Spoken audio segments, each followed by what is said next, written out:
Baik, di sini saya akan menjawab pertanyaan dari Mbak Maulidia. Pertanyaannya adalah, apa pengaruh globalisasi terhadap pendidikan para pelajar? Apakah benar? Ya, benar. Pada di era saat ini ya. Ya, baik.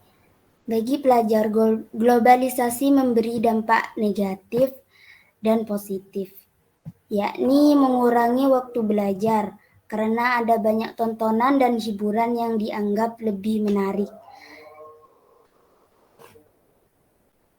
Dampak negatif lain dari globalisasi di bidang pendidikan adalah pengaruh asing yang tidak baik, khususnya yang bertentangan dengan budaya Indonesia. Globalisasi mampu memberi banyak dampak positif juga terhadap pendidikan yang membuat kemampuan sumber daya manusia berkembang lebih pesat lagi. Globalisasi pendidikan dapat menjawab kebutuhan akan tenaga kerja berkualitas yang semakin ketat. Dengan globalisasi pendidikan, diharapkan tenaga kerja Indonesia dapat bersaing. Pesatnya perkembangan teknologi yang memudahkan setiap orang untuk memperoleh barang dari luar kota maupun luar negeri. Terima kasih. Apa dapat dipengerti? Apakah dampak negatifnya itu bisa merugikan bagi peserta didik? Gimana, Mbak? Bisa diulangi? Apakah yang tadi disebutkan dampak negatifnya itu dapat merugikan untuk anak tingkat sekolah dasar pendidikan? Iya, itu sangat berdampak negatif karena banyak pengaruh-pengaruh yang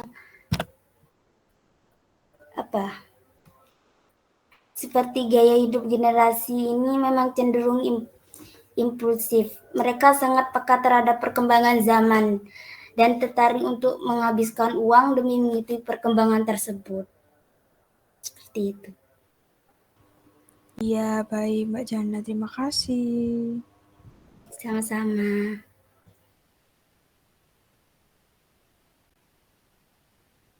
Di sini saya akan menjawab pertanyaan dari Mbak Feti.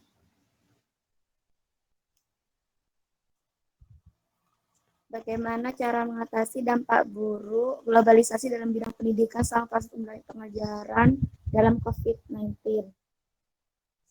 Itu kan kayak permasalahannya itu belum meratanya akses jaringan internet, terus mahalnya biaya kuota, gitu kan. Nah, solusinya itu sudah diberikan sama pemerintah. Terdapat beberapa peraturan yang telah jelas mengatur dan memberikan gambaran tentang bagaimana proses pembelajaran jarak jauh dilaksanakan, seperti Surat Edaran No. 15 Tahun 2020 tentang pedoman penyelenggaraan belajar dari rumah masa darurat penyebaran COVID-19. Fleksibilitas penggunaan dana BOS untuk mensubsidi kuota guru dan siswa merupakan salah satu kebijakan yang dikeluarkan pemerintah dalam mengatasi mahalnya biaya kuota dalam rangka pelaksanaan pembelajaran jarak jauh. Terus ada lagi misal dampak buruknya itu kesulitannya orang tua dalam mendampingi anak-anak melakukan kegiatan belajar jarak jauh.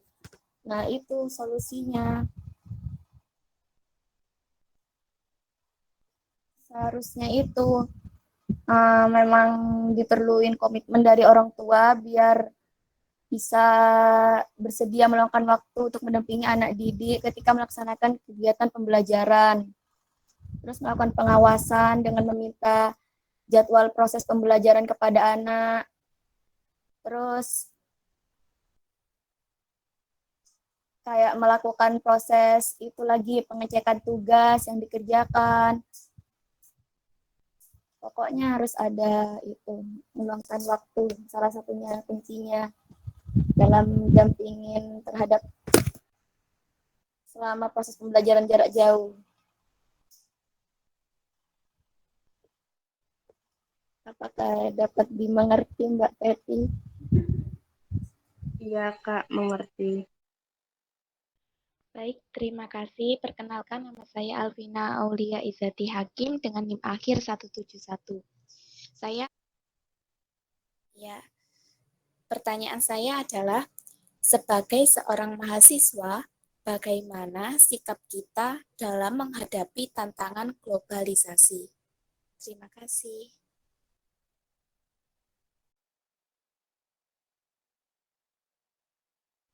Baik, di sini saya akan menjawab pertanyaan dari Mbak Alvina.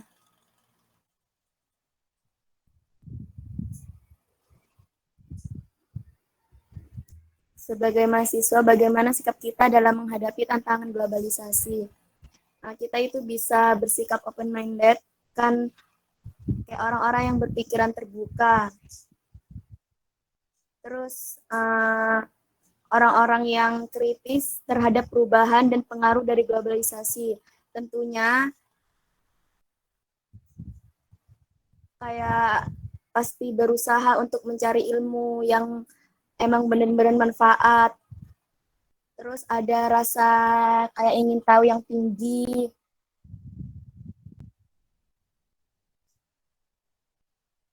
Terus berusaha mencari solusi dari permasalahan yang mungkin terjadi akibat dari globalisasi. Juga bisa mengembangkan kemampuan atau skill. Gitu Mbak Alvina, apakah bisa dimengerti? Bisa Mbak Ais, terima kasih. Oke. Baik teman-teman, di sini saya akan menjawab pertanyaan dari Mbak Karisma. Yaitu pertanyaannya adalah, apakah siklus perekonomian di Indonesia sudah stabil? Di Indonesia perekonomian dapat dikatakan belum stabil karena disebabkan dengan beberapa hal, yaitu inflasi yang tinggi. Inflasi yang tinggi seringkali disebabkan oleh krisis global, kesalahan manajemen, kurangnya produksi, dan perubahan sistem perekonomian.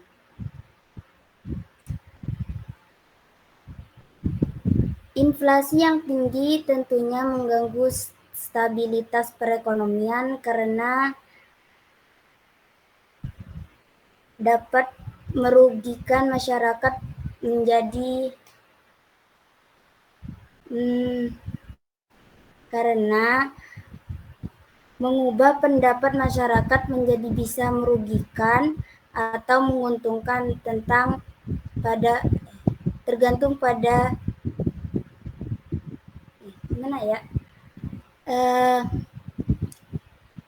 siklus perekonomian di Indonesia itu belum stabil karena adanya inflasi yang tinggi. Jadi menyebabkan kecenderungan peningkatan terhadap harga barang dan jasa umum secara terus-menerus. Seperti itu. Tadi kan Mbak Hana kan menjelaskan tentang inflasi yang terjadi di Indonesia. Nah, di sini kan bentar lagi ada kabar-kabarnya tahun 2023 ada resesi kan ya. Gimana sih Mbak dampak resesi yang diperkirakan di tahun 2023 ini bagi kaum menengah ke bawah, dan bagaimana cara kaum menengah ke atas itu untuk menstabilkan perekonomian di Indonesia itu kayak gimana, Mbak? Perusahaannya itu akan terjadi jatuh bangkrut suatu perusahaan. Hal itu dipengaruhi oleh daya beli atau konsumsi masyarakat yang menurun dan nantinya menyebabkan cash flow pada suatu perusahaan terhambat. Untuk dampaknya akan berimbas pada karyawan atau buruh-buruh. Cuman bisa menambahkan itu saja, mungkin bisa ditambahkan kepada kelompok penyaji. Saya ingin menambahkan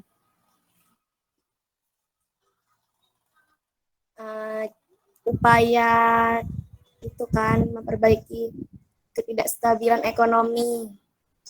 Kayak misal itu pemberdayaan ekonomi untuk bisnis mikro atau kecil, UKM atau LKM. Nah, itu yang dimaksud itu, kayak menstabilkan perekonomian dalam ruang lingkup kecil. Caranya itu mengembangkan kegiatan simpan pinjam dan lembaga keuangan mikro dan pengembangan usaha kecil. Terus membuka lapangan kerja.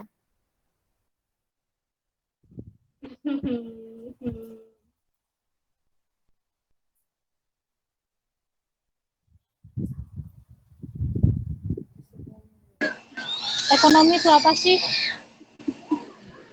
Ekonomi itu kegiatan produksi dan konsumsi yang saling terkait,